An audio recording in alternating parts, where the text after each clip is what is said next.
নমস্কার, আমি গায়ত্রী। আমি চলে এসেছি আর একটা নতুন রেসিপি নিয়ে। বিকেলে টিফিন। এবার বিকেলের টিফিন দেখা গেল অনেক সময় বাড়িতে কোনো আত্মীয় স্বজন হঠাৎ করে বেড়াতে আসলো বিকেলে। এবার তাদের জল খাবারের জন্য হয়তো আমার এই মুহূর্তে আমি বাইরে যেতে পারবো না। তাহলে কি করব, ঘরে যদি কোনো সয়াবিন থাকে, সেই সয়াবিন দিয়ে সুন্দর একটা রেসিপি। আপনারা দেখতে থাকুন আমি কিভাবে রেসিপিটা বানাবো। কারণ হচ্ছে বড় বড় রেস্টুরেন্টে মাংসের কিমা হিসাবে এই সয়াবিন কিন্তু মিক্সড করে দেয় মাংসের মধ্যে, দিয়ে নামি দামি পকোড়া হিসাবে কিন্তু বিক্রি হয়। সেই টিপসটাই আপনারা আজকে দেখুন আমি কিভাবে এটা প্রক্রিয়াটা আপনারা দেখতে থাকুন কিভাবে রান্নাটা করব। এই যে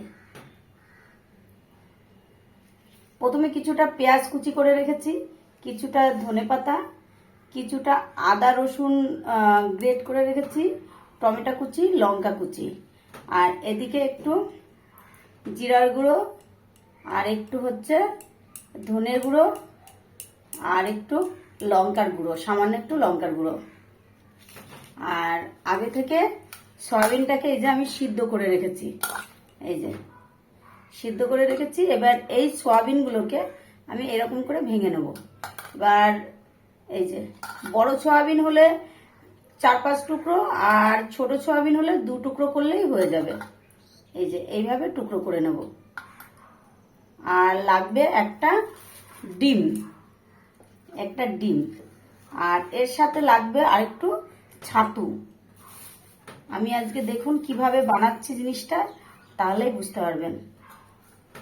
এই সয়াবিনের ভিতরে আমি হচ্ছে 3 চামচ ছাতু দিয়ে দেবো, ছোলার ছাতু। আপনারা যে কোনো ছাতু দিতে পারবেন, আমি ছোলার ছাতুটাই দিচ্ছি। 3 চামচ এই ছাতুটা দিয়ে দিলাম। এই যে পরিমাণ মতো লবণ,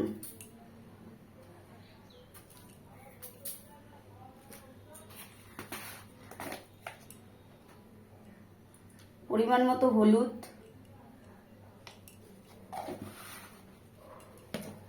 আর আমি আগে থেকে গ্যাসটা অন করে রেখেছি।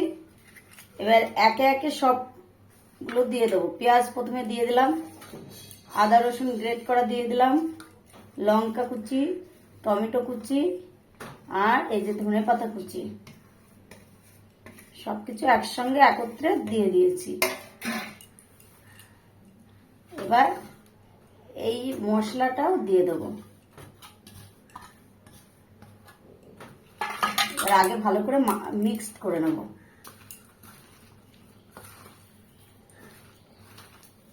আপনারা ধরতেই পারবেন না এটা কিসের, মাংসের পকোড়া খাচ্ছেন না সয়াবিনের পকোড়া খাচ্ছেন, আপনারা বুঝতেই পারবেন না।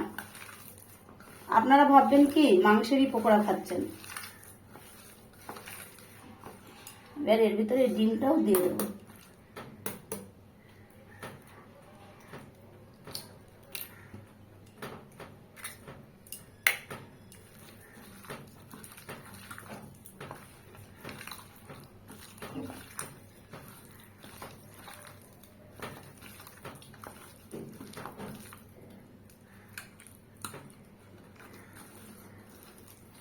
সাধারণত অনেকে রেস্টুরেন্টে গিয়ে কিংবা হয়তো কোনো রাস্তার সাইডে কোনো দোকানে গিয়ে পকোড়া খেতে কিন্তু আপনাদের সংকোচ বোধ হয়, কারণ তেলটা কেমন তেল, এইসব বিষয়ের জন্য হয়তো আপনাদের কাছে ইচ্ছা থাকলেও পকোড়া খেতে যেতে চান না, কারণ হয়তো ভাবেন কি তেলটা অনেক কদিনের।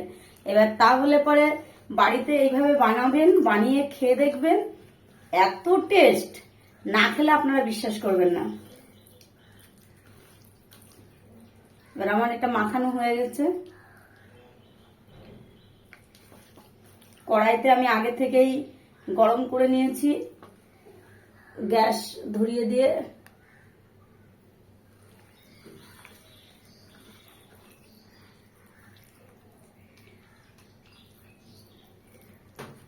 এবার এরকম ছোট ছোট করে পকোড়া আমি ভেজে নেব।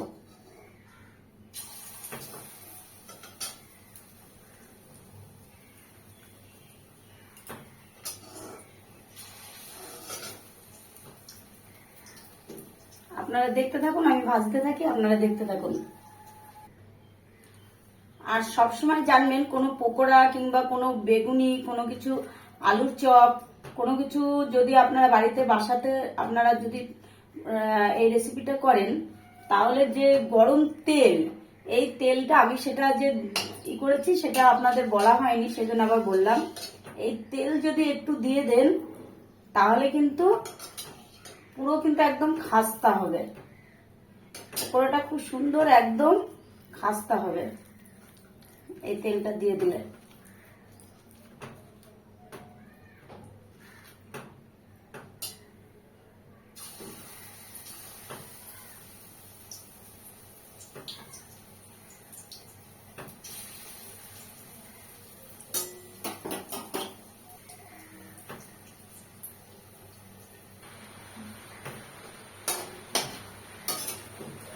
পকোড়াগুলো ভাজা হয়ে গেছে, আমি এক এক করে তুলে নেব, তেল ঝরিয়ে তুলে নেব।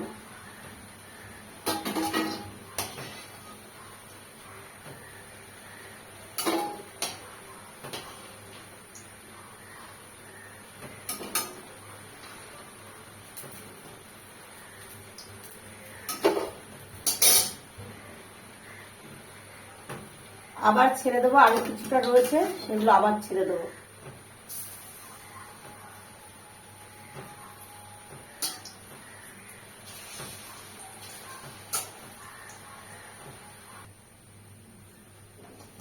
এক এক করে সব পকোড়াগুলো আমার ভাজা হয়ে গেল।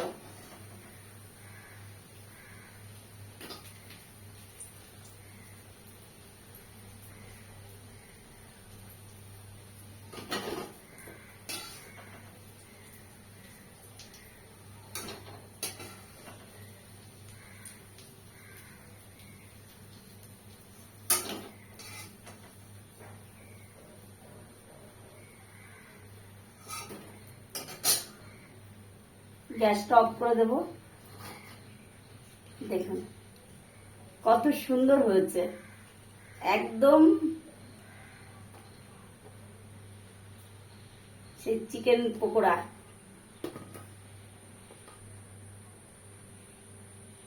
দেখেছেন? এটা আপনি যদি না বলে দেন এটা সয়াবিনের পকোড়া, কেউ বিশ্বাসই করবে না এটা সয়াবিনের। আপনি যদি তখন বলবেন তাহলেই বুঝতে পারবে, এত সুন্দর খেতে। আবার এই দেখুন কি সুন্দর খাস্তা হচ্ছে একদম। দেখেছেন ভিতরটা কত সুন্দর হয়েছে, একদম উপরটা একদম মুচমুচে আর ভিতরটা একদম সুন্দর, একদম পুরো উপরটা খাস্তা। তাহলে আপনার বাসায়, আপনার বাড়িতে কেউ হঠাৎ করে আসলে পরে তাহলে তার চিন্তা নেই, ঘরে যদি সয়াবিনের প্যাকেট থাকে, ছাতু আর ডিম, একটা ডিম থাকলেই আপনারা পেঁয়াজ দিয়ে পকোড়া বানিয়ে দেবেন, কেউ বুঝতেই পারবে না এটা সয়াবিনের পকোড়া। এত টেস্ট আর এত মানে খেতে ভালো লাগে, তা আপনারা না খেয়ে বুঝতে পারবেন না। তাহলে পরে আপনারা ট্রাই করে দেখুন, একবার ট্রাই করুন, খেয়ে দেখুন, কমেন্ট করুন, শেয়ার করুন, লাইক করুন। আর কোথায় থেকে দেখছেন সেটাও আমাকে জানান। এরকম নিত্য নতুন রেসিপি পেতে আমার চ্যানেলটা ফলো করুন। আপনারা এরকম নিত্য নতুন ঘরে থাকা জিনিস দিয়েই আপনারা এরকম নিত্য নতুন জিনিস দেখতে পারবেন, শেয়ার করতে পারবেন। তাহলে পরে ট্রাই করুন।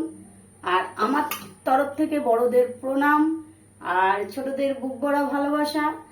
তোমরা এইভাবে একবার খেয়ে দেখো, আর লাইক করো, কমেন্ট করো, শেয়ার করো, আমার চ্যানেলটাকে ফলো করো, তাহলে এরকম নিত্য নতুন রেসিপি তোমরা দেখতে পারবে। আর ভুল ত্রুটি হলে ক্ষমা করবে, দিদি কিংবা বোন, মেয়ে হিসাবে ভুল ত্রুটি হলে ক্ষমা করবে। টাটা, বাই বাই, আসি আজকে। তোমরা রেসিপিটা ফলো করবে।